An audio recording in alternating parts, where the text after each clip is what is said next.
think about medieval fashion. What comes to mind? Maybe pointy princess hats. Or knights in clunky armor.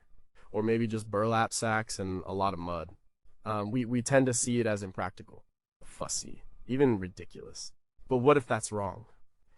What if the clothes they wore were not just for show, but were pieces of technology? Smart solutions to everyday problems we've completely forgotten. Why did a man's pants need to be tied to his shirt? Why did rich people wear long trailing sleeves that seemed designed to get dirty? And what was the point of wearing wooden blocks on your feet? It turns out they had very good reasons. Their world was different. It was dirtier, colder, and more physically demanding. Their clothes had to work hard. Every layer, every tie, every accessory often had a purpose we just can't see from our modern, climate-controlled lives. This wasn't just about looking good. It was about survival hygiene and sending clear messages in a world without social media. It was about making life just a little bit easier. Number 20, why did they wear shoes on top of their shoes? Imagine walking through a medieval city. It's not paved. There is no modern sewage system. The streets are a mix of dirt, mud, animal waste, and garbage. Now imagine you're wearing a pair of soft, expensive leather shoes. Shoes that took a skilled artisan a long time to make. You wouldn't want to walk through that filth. You'd ruin them in a single trip. This was a real problem. So what did they do? They invented an overshoe called a patten. Pattens were basically wooden platforms with leather straps. You'd slip your regular shoe into the straps and walk on the wooden base. This lifted your feet several inches off the ground. It kept your expensive shoes clean and dry. It was the medieval version of a rubber boot, but for everyday use, you'd wear them outside, and when you reached your destination, you'd slip them off at the door. You can hear them in period descriptions. The clacking sound of pattens on stone floors was a common sound in medieval towns. It was the sound of someone arriving. This wasn't just for the rich. Archaeological digs, especially in London along the Thames, have found hundreds of pattens. They come in all sizes for men, women, and children. Some are plain, just functional wood. Others are carved or decorated, showing that even this practical item could be a status symbol.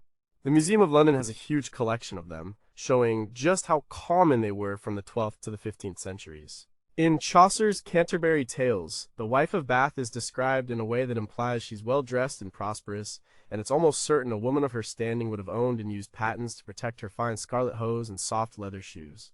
The practicality is obvious. It saved money. Leather was valuable. Shoes were a significant expense. Protecting them with a simple wooden patten was just good economic sense. It also had health benefits. Keeping your feet dry in a damp, cold climate was crucial for avoiding illnesses. Wet feet lead to cold, and in an era without antibiotics, a simple cold could turn serious. Pattens were a simple, effective piece of public health technology. They were so effective, in fact, that they stuck around for centuries. You can see variations of them in art and records well into the 17th century. They only really disappeared when streets became better paved and cleaner, but what don't we know? We see them in pictures and find them in the mud, but what was it really like to walk in them? Did the clacking sound become a social signal announcing your arrival and maybe even your social status by the type of wood or the sound it made? How did people navigate uneven cobblestones or stairs without twisting an ankle? And were there unwritten rules of etiquette, like a specific way you were supposed to take them off when entering a church versus a private home? Number 19, how did they keep their pants from falling down? Today we have belts and elastic, zippers and buttons. Keeping our pants up is simple. But they didn't have any of that in the Middle Ages, so how did a medieval man keep his hose, the equivalent of his pants, from pooling around his ankles? The answer was a system of ties called points, and it was surprisingly versatile. For much of the medieval period, men wore hose. These were two separate leg coverings like thick, tailored stockings. Early on, they were held up by being tied to a belt worn around the waist of their linen undershorts or brays. But as fashion changed in the 14th and 15th centuries, outer tunics got shorter. The doublet, a short padded jacket, became the main upper body garment. This created a new problem. The old belt system was now visible and looked messy. The solution was to tie the hose directly to the doublet itself. This was done with points. A point was a lace, usually made of leather or fabric, with a metal tip on the end called an aglet. Think of a modern shoelace. The doublet would have a series of small reinforced holes or eyelets sewn along its bottom edge. The hose would have a matching set of eyelets at the top. The man would then literally tie his pants to his jacket using a series of these points.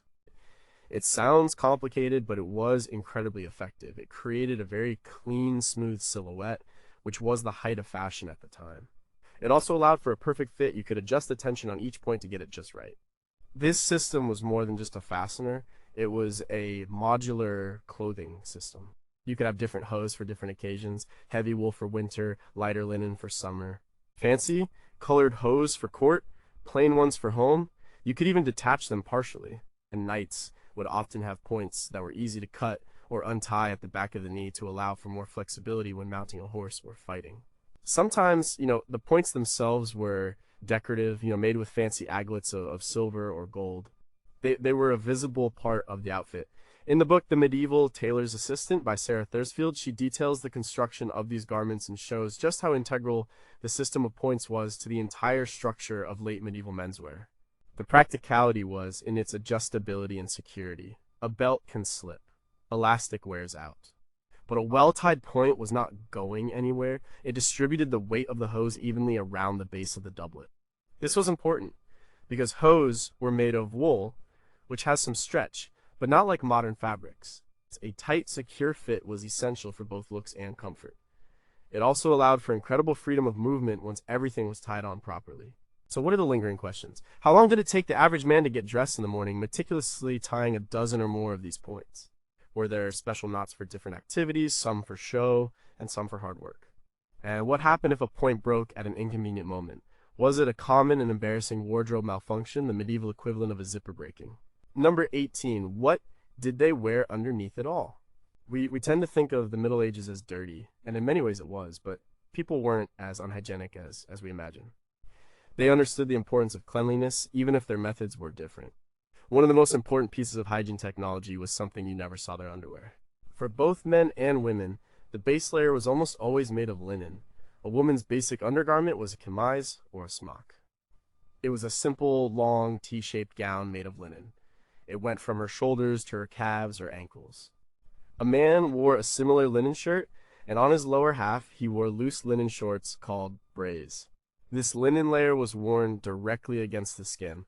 All of their other clothing, the wool tunics, the fancy silk gowns, the heavy outer coats point too, were worn on top of it. This was incredibly practical for several reasons. First, hygiene. Linen is a wonderful fabric. It's absorbent, it dries quickly, and it's relatively smooth against the skin. It soaks up sweat and body oils, keeping the outer clothes clean. This was critical because the outer clothes were difficult and expensive to wash. They were often made of wool, which can shrink and lose its shape, and colored with natural dyes that could fade. Washing a heavy wool cotehardie was a major undertaking, but washing a linen chemise was easy. You could boil it, beat it against rocks, and scrub it with harsh soap. It was a tough, durable fabric. People, even peasants, would typically own a few sets of linen undergarments so they could wear one while the others were being washed. Historian Carol Rockcliffe, in her book Urban Bodies, discusses how personal hygiene was understood and practiced, and the linen shift was central to this. Second, comfort. Wool can be itchy. Wearing a soft linen layer underneath made it much more comfortable. It also provided a bit of extra warmth in the winter, and because it's breathable, helped keep you cooler in the summer. It was a basic form of climate control for the body. The linen layer was the workhorse of the medieval wardrobe. It protected the wearer's skin from the rough outer clothes, and it protected the expensive outer clothes from the wearer's body. We see this layering system everywhere in medieval art, from the manuscripts of the Tres Riches Horrors to Duc de Berry, which show peasants working in the fields in just their brays, to portraits of queens where you can just see a hint of the fine white linen chemise at the neck and cuffs. This simple garment was universal, worn by everyone from the king to the plowman. The only difference was the quality of the linen. The wealthy wore fine, almost translucent linen, while the poor wore a coarser, unbleached version. But mysteries remain. How did the specific cut and style of undergarments vary across different regions of Europe? We have general ideas, but the fine details are often lost because these weren't high status items that were preserved carefully. Did they have different types of linen undergarments for different seasons or activities beyond just quality? And what about the sensory world? We know they washed them, but how often? Did the smell of clean lye scrubbed linen mix with the smells of wood smoke and wool to create a distinct personal scent we can no longer imagine? Number 17 was all that color just for show. When we picture medieval peasants, we often think of them in drab browns and grays. But the Middle Ages were surprisingly colorful. People loved bright colors. Red, blue, green, and yellow were common. And these colors weren't just about looking good. The dyes themselves and the process of making them were a form of practical chemistry. The most common and important dye in Europe was blue, which came from a plant called woad. Woad was a huge cash crop, especially in places like France and Germany. To get the blue dye, the leaves had to be harvested, crushed, and fermented. This fermentation process was complex and smelly. It involved urine, specifically stale urine, which contains ammonia. The ammonia created the alkaline environment needed for the chemical reaction to produce the indigo dye. It sounds disgusting, but it was cutting-edge science for the time, and the blue it produced was color-fast. It didn't fade easily in the sun or wash out. This made it incredibly valuable for everyday clothing. Other colors came from other plants. A common yellow came from a plant called weld. A strong red could be made from the root of the madder plant. By mixing these primary dyes, they could create a whole range of colors. Green could be made by dyeing fabric yellow with weld first, and then dipping it in a blue woad vat. The quality of the color depended on the skill of the dyer and the quality of the materials. A master dyer knew exactly how long to leave the fabric in the vat, and what mordants, minerals like alum or iron to use to fix the color to the fabric. These mordants were key. They acted as a chemical bridge between the dye molecule and the fiber molecule. This knowledge was highly practical. Some of these dye processes had other benefits. The tannins used as mordants for some brown and black dyes, often derived from oak galls or bark, could actually make the wool fibers more resistant to rot and wear. There's also evidence to suggest that some of the plants used in dyeing had mild antiseptic or insect repellent properties. For example, walnut husks used for brown dye contain a natural pesticide called juglone. It's possible that wearing clothes dyed with these substances offered a small, but not insignificant, level of protection against fleas and lice. Dominique Cardin's massive book, Natural Dyes, is a Bible on this subject, detailing the immense chemical knowledge that pre-industrial societies possessed. The color of your clothes was also a practical way to signal your wealth and status. The brightest, most intense colors were the most expensive. A deep scarlet red, made from the Kermes insect, was worth a fortune. A vibrant purple, Tyrian purple, was so expensive it was reserved for royalty. Sumptuary laws were passed in many cities and countries that dictated who was allowed to wear which colors. A merchant might be forbidden from wearing the same deep red as a nobleman. In this way, color was a practical tool for navigating a complex social world. You could tell someone's place in society at a glance. Yet, we still have so many questions. Did people associate certain colors with specific smells because of the dyeing process, like the pungent ammonia smell of the woad vat? How much did they understand about the potential health or protective benefits of their dyes, or was it just a happy accident they observed over time? And could we, using only their methods and materials, reproduce the exact shades we see in medieval manuscripts, or have some of their secret recipes been lost to time forever? Number 16, why was everyone so obsessed with wool? If you had to pick one fabric to define the Middle Ages, it would be wool. People of all classes wore wool. It was the backbone of the European textile economy, especially in England and Flanders. We might think of wool as itchy and hot, but medieval wool was a versatile high-tech material that was perfectly suited to the world they lived in. Its practicality was immense. First, wool is an amazing insulator. The fibers have a natural crimp, which creates tiny air pockets. These pockets trap air, which is then warmed by your body, keeping you warm in the cold. But it's also breathable. It can absorb a huge amount of moisture, up to 30% of its own weight, without feeling wet. This means it wicks sweat away from your body, keeping you dry. This combination of insulation and breathability makes it comfortable in a wide range of temperatures. It keeps you warm in the winter and, surprisingly, relatively cool and dry in the summer. It was the original performance fabric. Second, wool is naturally water resistant. The fibers have a waxy outer layer of lanolin. This causes water to beat up and roll off. A tightly woven woolen cloak could keep you reasonably dry in a light rain.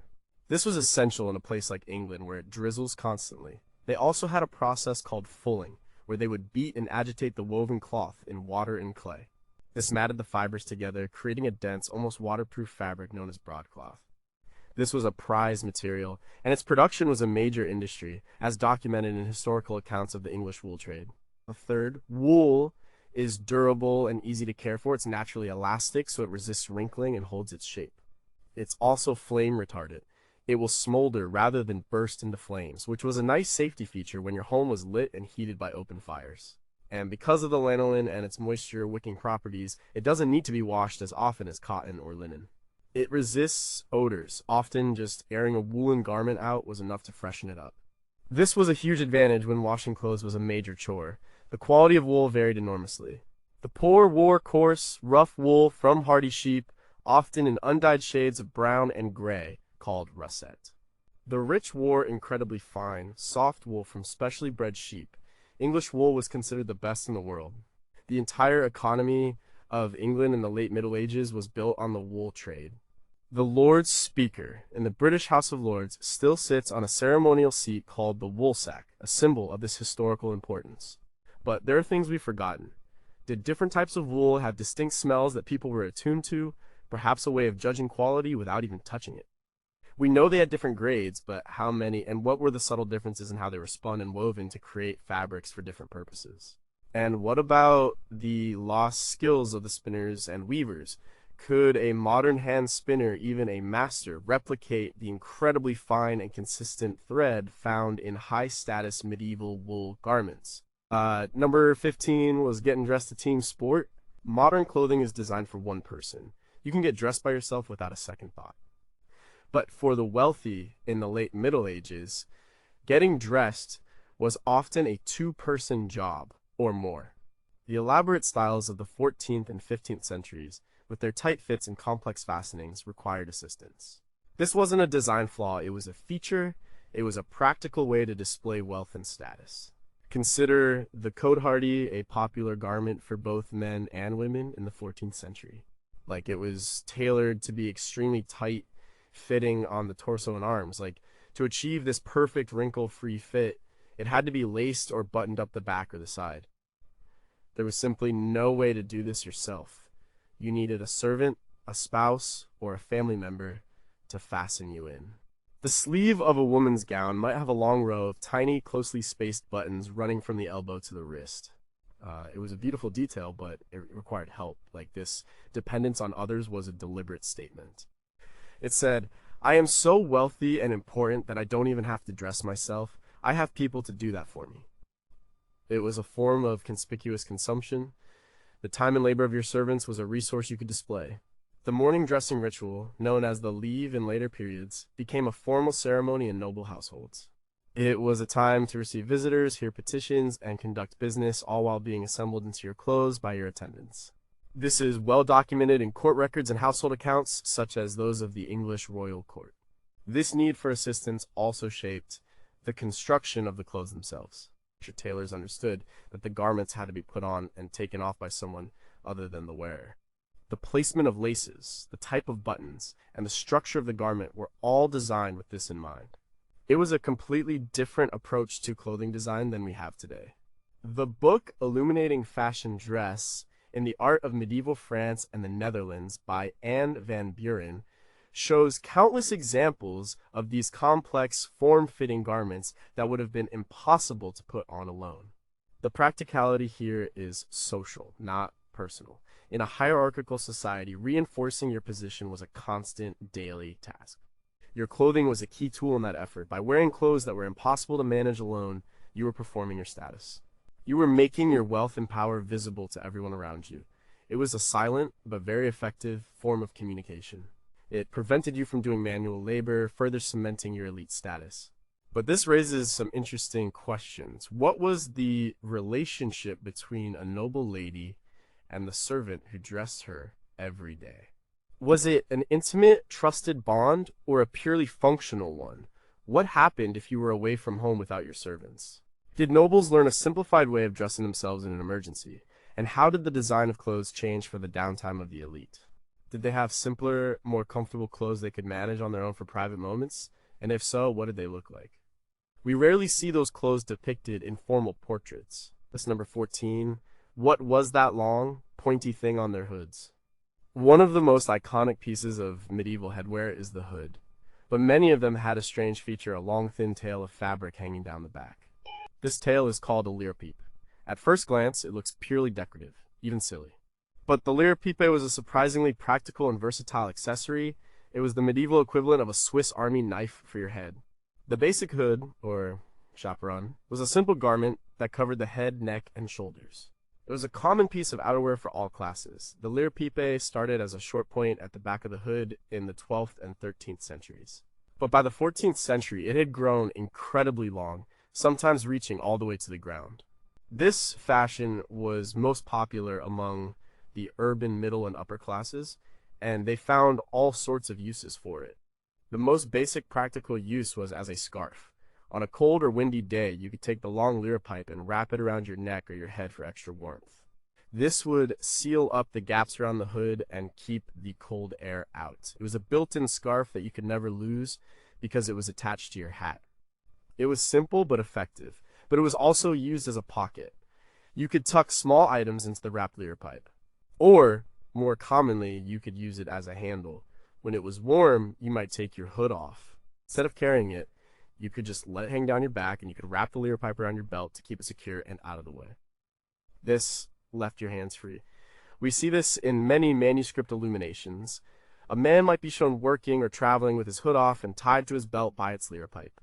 By the 15th century, fashion evolved again. People started wearing the chaperon in a new way. They would put the part of the hood where their face would normally go on top of their head, like a hat. Then they would wrap the leerpipe and the shoulder cape, the part that covered the shoulders, around their head to create a sort of improvised turban. This style was very fashionable and can be seen in many famous portraits, like Jan van Eyck's man in a red turban, which is actually a chaperon worn in this style. The leerpipe was essential for securing this complex arrangement. The length and style of the leerpipe also became a fashion statement. A very long one, perhaps made of expensive fabric, showed that you were wealthy and fashionable. It was a nonverbal cue.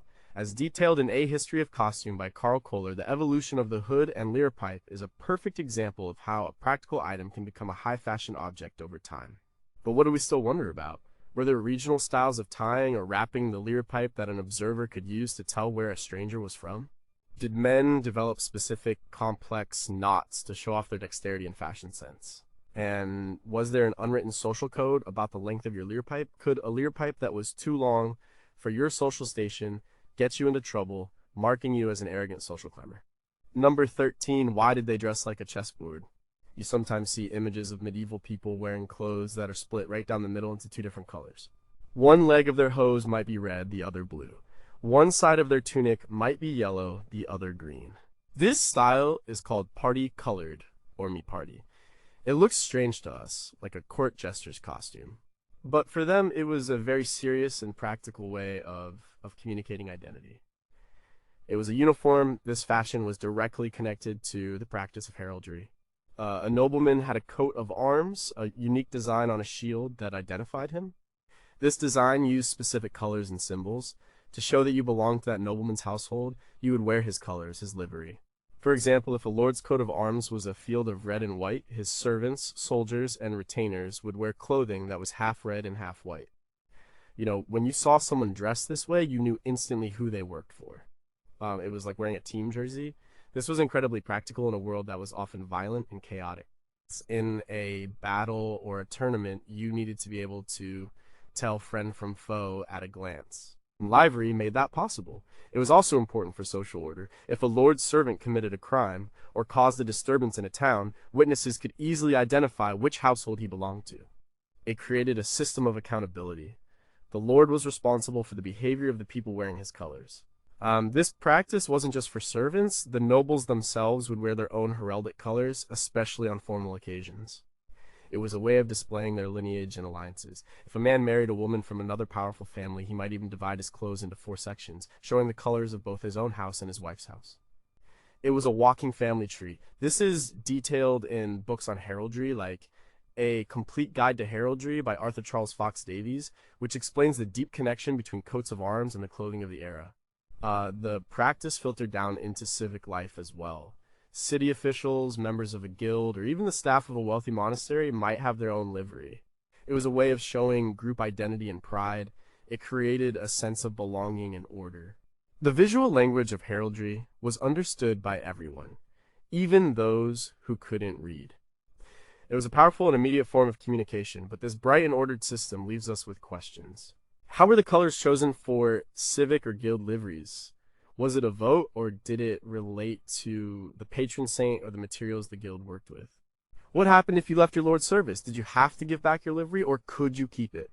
And were there ever cases of stolen identity, where a criminal would wear the livery of a powerful household to gain access to a place, or to try and get away with a crime? Number 12, why did they cut slits and holes in perfectly good clothes? In the late 14th and 15th centuries, a new fashion emerged that seems completely impractical. People started cutting the edges of their clothes into fancy shapes like leaves, scallops, or zigzags. This is called dagging. At the same time, another style called slashing appeared, where small cuts were made in the middle of the fabric of a sleeve or a doublet, often to show a contrasting color from the layer underneath. To us, this looks like intentionally ruining your clothes. But there was a practical reason why this was possible and desirable. The practicality comes down to the fabric wool. As we've discussed, much of the outerwear was made of a type of felted wool called broadcloth. The fulling process matted the wool fibers so tightly that when you cut it, it didn't unravel or fray. This is completely different from a modern woven cotton or linen, which would immediately start to fall apart if you cut it without hemming the edge. This unique property of felted wool allowed tailors and their clients to get creative. Dagging was a way to show off the quality of your fabric. Only a good, densely felted wool would hold a crisp, decorative edge. It was a subtle signal of quality. It also showed that you were fashionable and wealthy enough to afford clothes with this extra, non-essential decoration. The labor involved in cutting these intricate patterns also added to the cost. We see it on the edges of sleeves, the hems of tunics, and around the capes of hoods. It was pure, conspicuous consumption, made possible by the specific technology of the fabric. Slashing had a different but related purpose. It was also about showing off. By the 15th century, layering was key. A wealthy man might wear a fine linen shirt, then a silk doublet, and then a wool or velvet over tunic. By cutting small slashes in the outer layer, he could pull a little puff of the expensive silk from the layer beneath through the hole. It was a way of saying, look, I am so rich that I'm wearing multiple layers of expensive fabric. I have silk even where you can't see it. It was a sartorial striptease revealing the luxury hidden beneath. German and Swiss mercenary soldiers, the Landsknechts, made this fashion famous, adopting an exaggerated style with dozens of slashes all over their clothes. While it seems purely decorative, there might have been a secondary practical benefit. In very tight-fitting garments, like the sleeves of a doublet, a few well-placed slashes at the elbow or shoulder could provide a little extra ease of movement. It's a bit like the vents on a modern jacket. This is debated by historians, but it's a plausible functional reason for the placement of some of these cuts.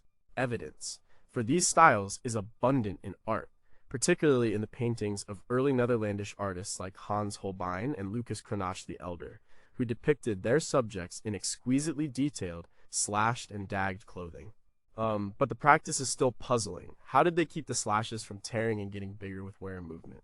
Did they reinforce them on the inside in a way that isn't visible in the paintings? Was there a specific vocabulary for different shapes of dagging, the way we have names for different types of collars today? And was there a point where the fashion went too far, where so much slashing was seen as tasteless or vulgar, even by the wealthy? Number 11, what was the point of all those head coverings? For most of medieval history, a respectable adult woman would not be seen in public with her hair uncovered. She would wear a veil, a wimple, a headscarf, or some other form of covering. To our modern eyes, this can look restrictive, but for medieval women, head coverings were an essential and practical part of their daily lives. They served purposes of hygiene, sun protection, and social signaling. First, let's think about hygiene and practicality. Medieval life was dusty and dirty.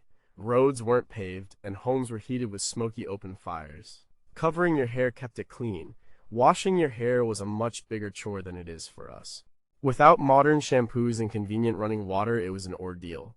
It was much easier to wash a collection of linen veils and scarves than to constantly be washing your hair. For a woman working outdoors, a head covering kept her hair out of her eyes and out of her work. It also protected her from the sun, preventing sunburn on her scalp and face. A simple linen or wool coif tied under the chin was the standard headwear for working-class women for centuries. Second, it was a powerful social signal. An unmarried young girl might wear her hair loose or in braids. But once she was married, she would cover her hair. This was a clear public sign of her marital status. It was a way of communicating her place in the social order. This tradition had deep roots in Christian teachings, based on interpretations of the writings of St. Paul. In the book Medieval Woman, A Social History of Women in England by Henrietta Leyser, the social importance of these customs is explored in detail. A woman's head covering was part of her identity as a respectable matron. Third, headwear evolved into a major form of fashion and status display. While the basic function remained, the wealthy used head coverings to show off their wealth. In the 15th century, women's headdresses became incredibly elaborate and architectural. The hennin was a tall, conical hat, often with a long, floating veil attached to the top. The horned headdress involved shaping the hair over pads or wires to create two horns on the sides of the head, over which a veil was draped. These were complex structures that required expensive fabrics like silk and velvet, and often jewels and gold thread. They were completely impractical for any kind of physical labor, which was precisely the point. They were a clear sign that the wearer was a lady of leisure. The wimple, a piece of cloth that covered the neck and was pinned to the hair on top of the head, was popular for a long period and is still associated with nuns. For laywomen, it was a sign of modesty and piety. The sheer variety of headwear, as seen in manuscripts and paintings, is staggering. Each style conveyed subtle messages about the wearer's age, status, wealth, and even her region of origin. But this universal practice still holds secrets. How did women manage those enormous and precarious hennins? Were they heavy? How did they keep them on their heads, especially in the wind? What were the unwritten rules about what kind of head covering was appropriate for different occasions? A trip to the market versus a feast at the castle. And what did it feel like for a woman to put her hair up for the first time after a wedding? Was it a celebrated rite of passage, or did it feel like a loss of freedom? Number 10. Why did they carry their pockets on the outside?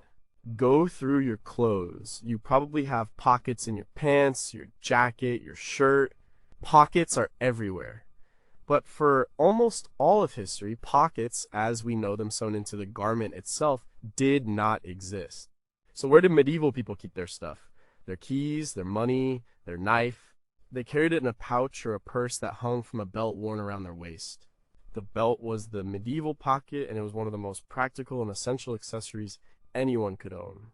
Almost everyone, man or woman, wore a belt or girdle. It was usually made of leather for common people or expensive, decorated fabric for the rich. And from this belt, they would hang everything they needed for their daily life. The most common item was a simple leather or cloth pouch, closed with a drawstring. This was where you kept your coins. It's why the person in charge of the money in a noble household was called a pursuivant, literally the keeper of the purse. But they carried much more than just money. A man might have a small knife called a bollock dagger for eating and general tasks. He might have a set of keys, like a woman might have a pair of shears, a small case for needles, or her house keys. These items would be hung from the belt on cords or chains. This made them easily accessible. You didn't have to rummage around inside a bag. Everything you needed was right there at your fingertips.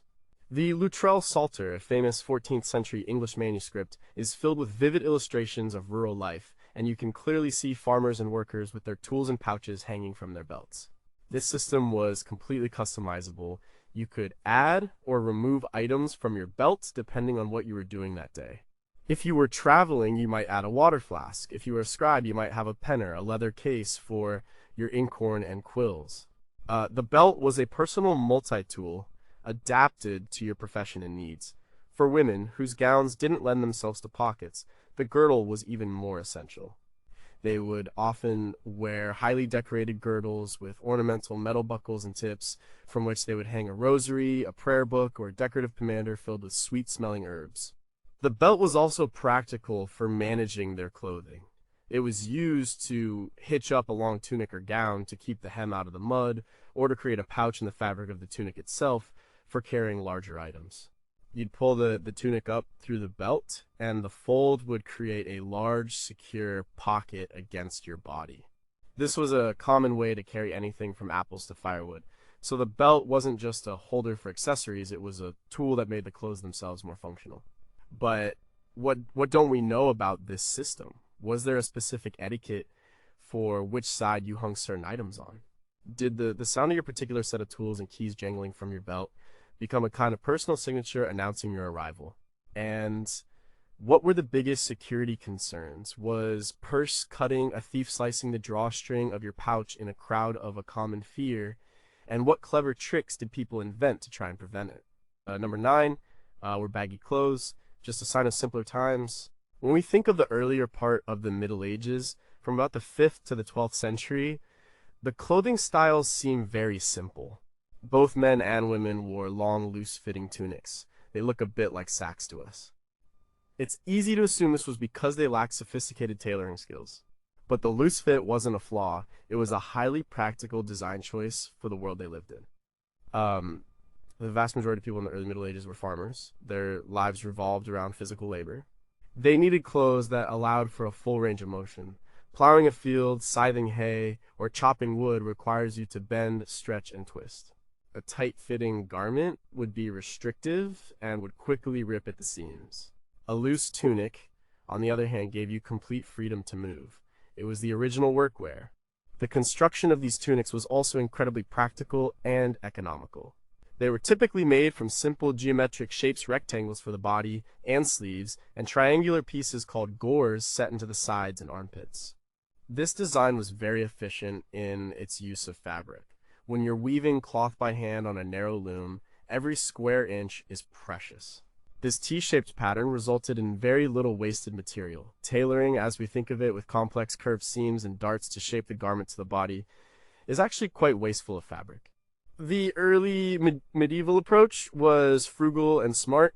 Historic textile researchers, like those at the Center for Textile Research in Copenhagen, have analyzed archaeological finds of garments from this period and confirmed this fabric-saving construction.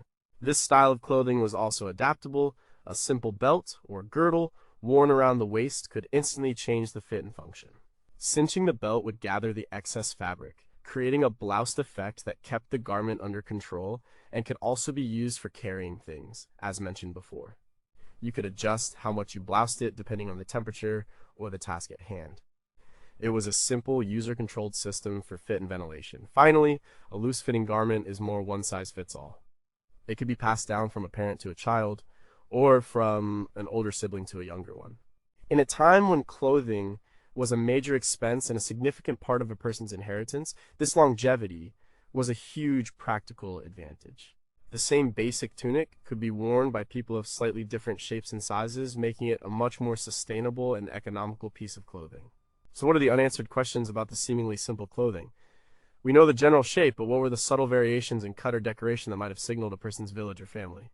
Did they have different grades of workwear? Perhaps an older, more patched tunic for the dirtiest jobs and a better one for going to market? And how did they manage the loose sleeves and hems around open fires or primitive machinery? Were there specific ways of tying or tucking the fabric to avoid accidents that we have since forgotten? Number 8, what did they use before buttons? Buttons are everywhere today. We hardly even notice them.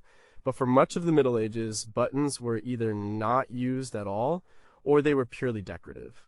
So how did people close their clothes? They used a variety of simple, practical methods, with the most common being the brooch. A brooch, or a fibula in earlier periods, is basically a decorative pin. It works like a safety pin. There's a pin on the back that you stick through the fabric and a clasp to hold it shut. For centuries, this was the primary way to fasten an outer garment like a cloak or a mantle. You would drape the cloak over your shoulders and then use a large, sturdy brooch to pin it closed at the neck or on one shoulder. This was simple, secure, and adjustable.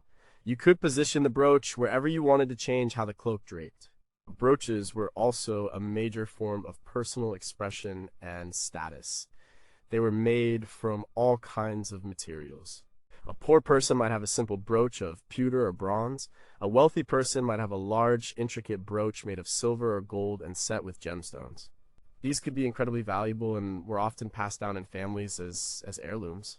The Sutton Hoo Ship Burial, a 7th century Anglo-Saxon site discovered in England, contains some of the most stunning examples of early medieval jewelry ever found, including magnificent gold and garnet shoulder clasps that were both fasteners and works of art. These showed that the technology of the pin was highly advanced. Besides brooches, people used simple ties and lacing. The neckline of a woman's chemise or a man's tunic might have a short slit to allow it to be pulled over the head, which was then closed with a simple fabric tie. In the later Middle Ages, lacing became much more common, especially for achieving the tight-fitting styles we've discussed. Garments would have rows of hand-sewn eyelets, and a lace would be threaded through them to pull the garment closed, much like a corset or a modern shoe. This allowed for a very precise and adjustable fit. Buttons did exist, but until the 13th and 14th centuries, they were mostly used as decoration sewn onto fabric without a corresponding buttonhole. The revolutionary invention was the buttonhole. Once tailors figured out how to create a reinforced slit in the fabric that a button could pass through, it changed fashion forever. Suddenly, you could have a long row of functional buttons down the front of a doublet or along a sleeve. This allowed for an even tighter fit than lacing and became a huge fashion statement in itself. A row of dozens of tiny handmade buttons made of cloth, horn, or precious metal was a clear sign of wealth. But the long era of the brooch leaves us wondering, were there specific social rules about where you wore your brooch? Did pinning it on the right shoulder mean something different from pinning it on the left? What were the common mishaps? Did brooches frequently come undone, and was losing a valuable family heirloom a common tragedy? And how did blacksmiths and jewelers develop the complex spring and hinge mechanisms for the pins, a marvel of miniature engineering that we now take completely for granted? Number 7. How do they keep their stockings from sagging? Imagine wearing a pair of thigh-high socks all day without any elastic to hold them up. They would constantly be slipping down. This was a real problem for medieval people. Both men and women wore stockings, or hose, made of woven wool or linen. Keeping them up was a practical necessity, and the solution was the garter. A garter was simply a band of fabric or leather that was tied around the leg to hold the stocking in place. For men, whose hose often went all the way up to the thigh, the garter was usually tied just below the knee. This was a natural place for it to sit, as the calf muscle would help to keep it from sliding down. The top of the hose could then be folded or rolled down over the garter to create a neat-looking band. You can see this clearly in many medieval illustrations of men working or hunting. Garters were not just functional, they were also a place for display. While a farmer might use a simple strip of leather or wool, a nobleman might have garters made of silk ribbon, decorated with embroidery or even small jewels. They were a hidden detail that could signal wealth and a meticulous attention to one's appearance. The most famous example of this is the English Order of the Garter, the highest order of chivalry, founded by King Edward III around 1348. Its symbol is a decorated garter, supposedly inspired by a real garter dropped by a lady at a court dance. This shows that the garter was a common and recognized article of clothing. Women wore stockings too, typically ending just above or below the knee. They also used garters to hold them up. Since their gowns were long, their garters were usually not visible. They were a more private and functional item. However, there are accounts and artistic depictions that suggest that women's garters could also be decorative, a small personal luxury hidden beneath their skirts. The garter was a simple and effective technology. It was easy to make, easy to use, and completely adjustable. You could tie it as tight or as loose as you needed for comfort and security. It worked perfectly for the non-stretchy fabrics they were using. It was a universal solution to a universal problem, used by everyone from peasants to kings for centuries. The system was so effective that garters continued to be used to hold up stockings well into the 20th century, until the invention of modern elastic and pantyhose made them obsolete. But This simple strip of fabric raises questions. How did they figure out the perfect tension? Too tight and you'd cut off your circulation, too loose and your stocking would fall down. This was this a skill you learned as a child? Were there different types of knots for tying your garters, perhaps a quick release knot for the end of the day? And did the wealthy with their silk garters suffer from more slippage than the common folk with their more practical leather ones? Number 6 were long sleeves, just for nobles. We often see pictures of medieval nobles, especially women, with incredibly long trailing sleeves. These are called tippets. Sometimes they are so long they touch the floor. This seems like the most impractical fashion imaginable. You couldn't cook, clean, or do any kind of work without them getting in the way and getting filthy. And that was exactly the point. The impracticality was the message. Wearing these long sleeves was a clear and unambiguous statement of status. It said, I do not have to work with my hands. My life is one of leisure. In a society where most people were engaged in hard physical labor, this was the ultimate status symbol. It was a way of making your wealth and social position visible from a distance. You were performing your identity as a member of the elite. This is a concept that sociologist Thorstein Veblen would later call conspicuous leisure. These sleeves were often made from the most expensive fabrics available. They might be silk, velvet, or fine wool, and they were often lined with fur, such as ermine or squirrel. The sheer amount of fabric required to make these sleeves was in itself a display of wealth. Fabric was expensive, and wasting it on purely decorative, non-functional elements of a garment was a way to show that you could afford to. The sumptuary laws that were common in the late Middle Ages often tried to regulate the length and material of sleeves, which shows that authorities were concerned about this kind of social competition. While their main purpose was social, people did find some minor practical uses for them. You might use the tip of your sleeve as a sort of improvised napkin or handkerchief, though this was probably frowned upon in polite company. There are also some depictions that show people tying a knot in their long sleeves to get them out of the way temporarily if they needed to use their hands for a moment. But these are exceptions. The primary function was to be non-functional. This fashion was not limited to women.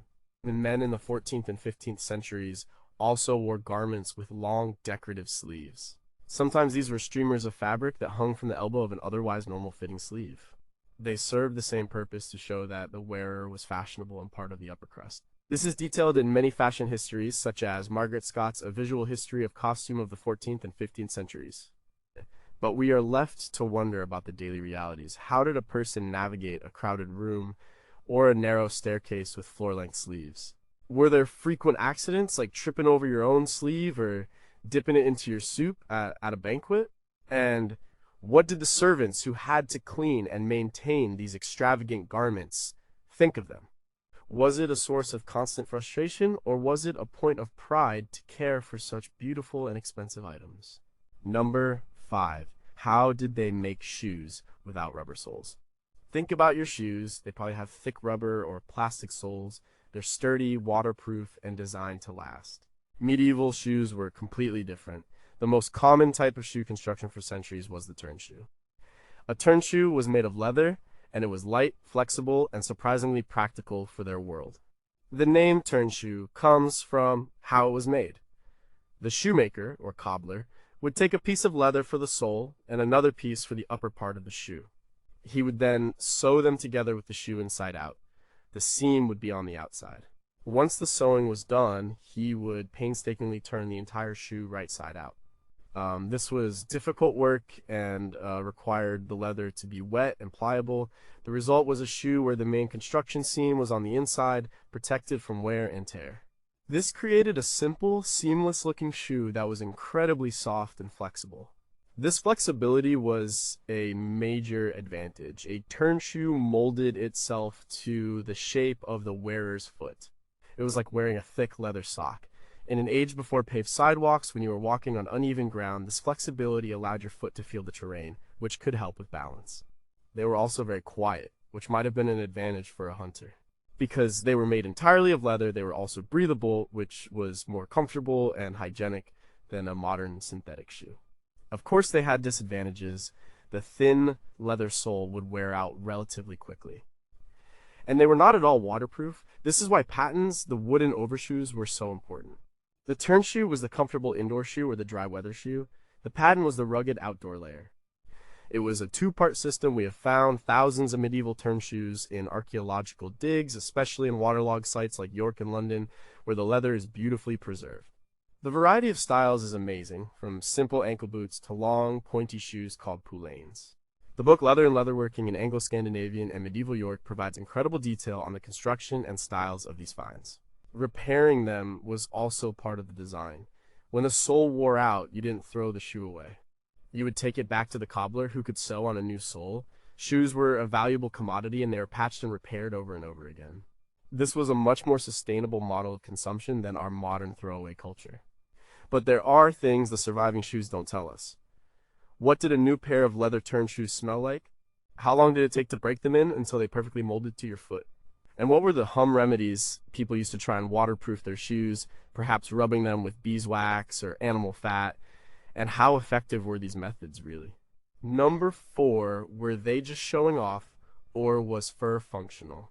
Fur today is a luxury item, often seen as controversial. In the Middle Ages, fur was also a luxury, but it was a deeply practical and integrated part of clothing for those who could afford it. It was used primarily as a lining for outer garments, providing a level of warmth and comfort that was unmatched by any other material. Imagine a winter in a stone castle in northern Europe. There's no central heating. The only warmth comes from large, inefficient fireplaces. It is cold, damp, and drafty. In this environment, a heavy wool cloak lined with fur was not just a luxury, it was a vital piece of personal heating technology. Fur works by trapping a layer of air between the skin and the cold, and it does this incredibly effectively. A fur-lined garment was the medieval equivalent of a high-tech insulated winter coat.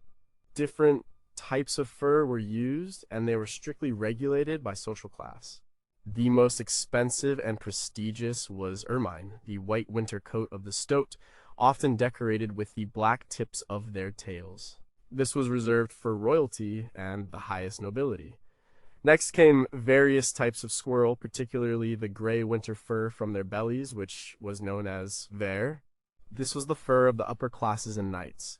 The less wealthy might use fur from rabbits, foxes, or even cats.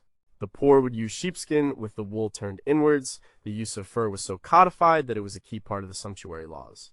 You could tell a person's rank by the fur they were wearing. Historian Sarah Grace Heller explores this in her work on medieval fashion and social politics. The fur was almost always worn on the inside as a lining. We often see it just at the cuffs, collar, and hem of a garment where it is turned back for a decorative effect. This wasn't just for show, it also helped to seal the garment at these openings, preventing cold drafts from getting in. This placement also protected the most valuable part of the garment, the fur itself, from the elements.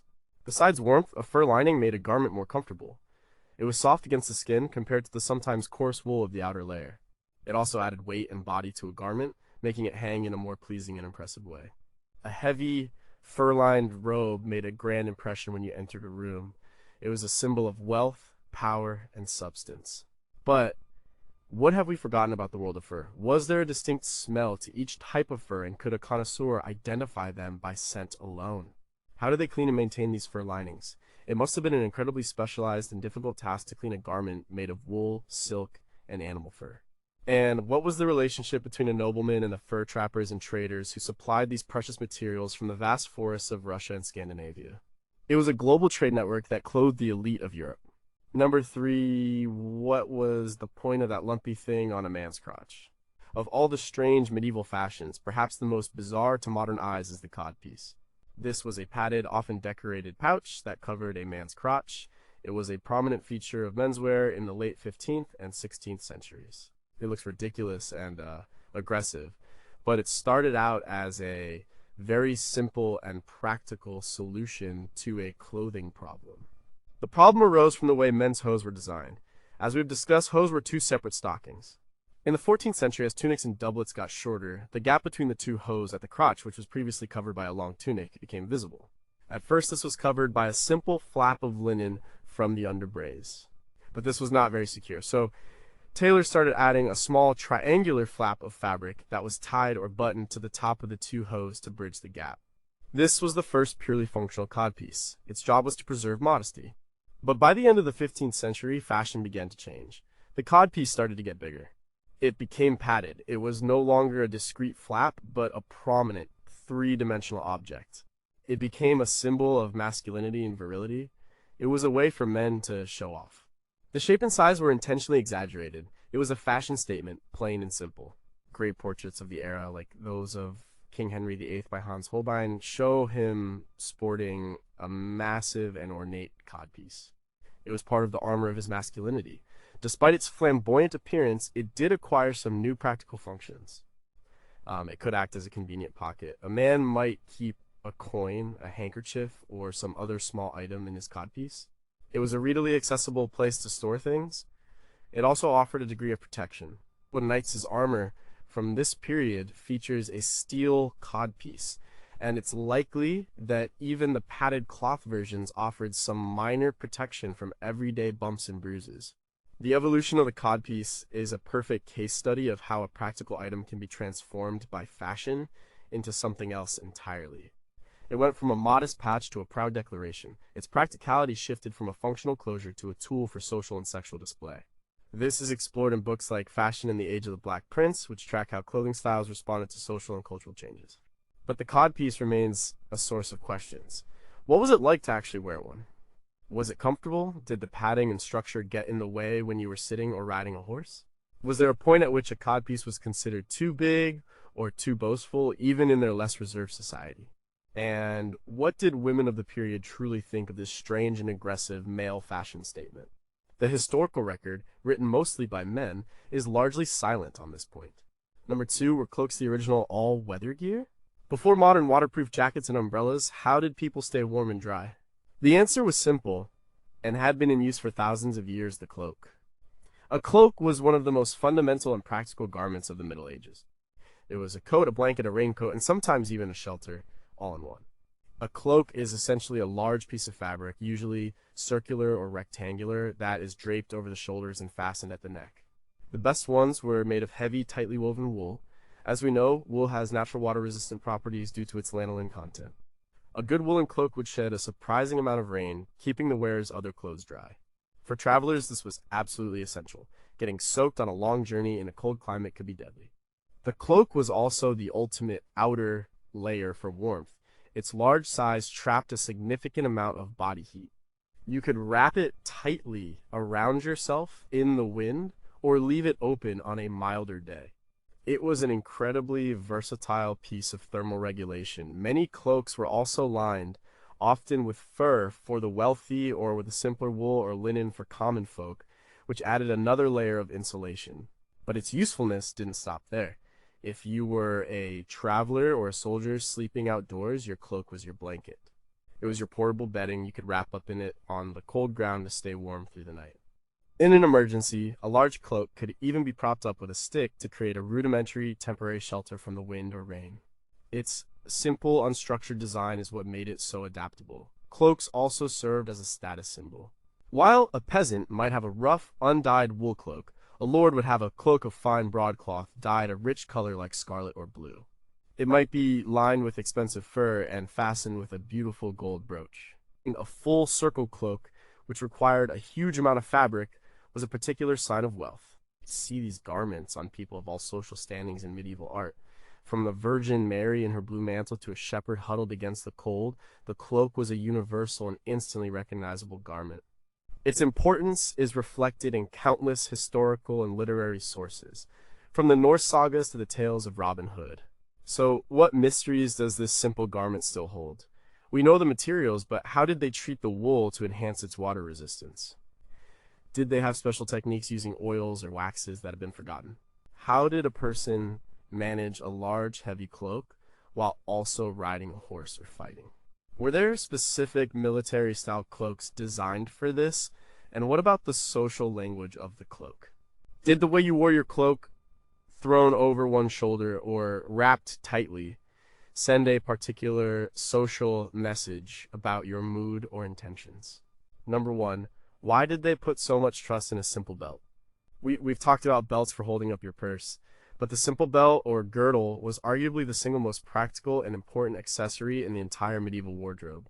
Its function went far beyond just holding a few items. It was a structural component of their clothing, a tool, and a powerful symbol.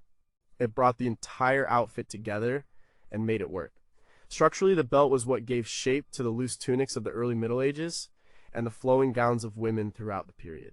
Without a belt, these garments were just tubes of fabric. By cinching a belt at the waist or hips, a person could control the fit, create a fashionable silhouette, and adjust the length of their garment by blousing the fabric.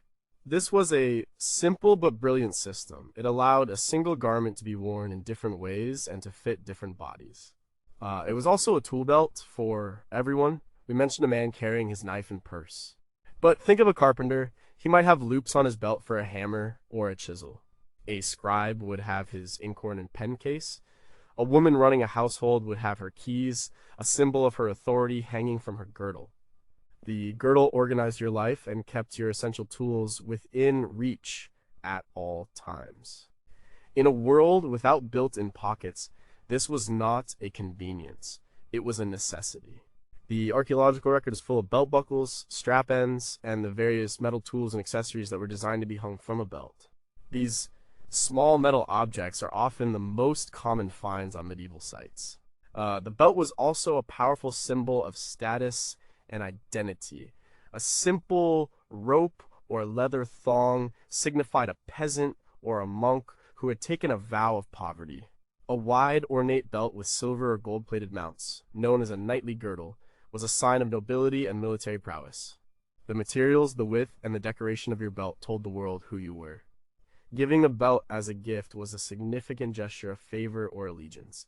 To lose one's belt or to have it taken away was a sign of disgrace. This simple strap of leather or fabric was the key that unlocked the practicality of the rest of the medieval wardrobe. It managed the fit of the clothes, it carried the tools of your trade, and it signaled your place in the world. It was the central organizing principle of their daily dress. Its importance cannot be overstated. And yet, it leaves us with final questions. We find the metal parts, but the leather and fabric rarely survive. What were the most common ways of decorating the leather itself? Was it stamped, carved, or painted? How did a person decide on the right number of things to hang from their belt? Was there a point where it became cluttered or unseemly? And finally, what did it feel like to be so reliant on a single accessory? Did a person feel naked or unprepared if they forgot to put on their belt in the morning, much like we might feel today if we leave the house without our wallet or our phone?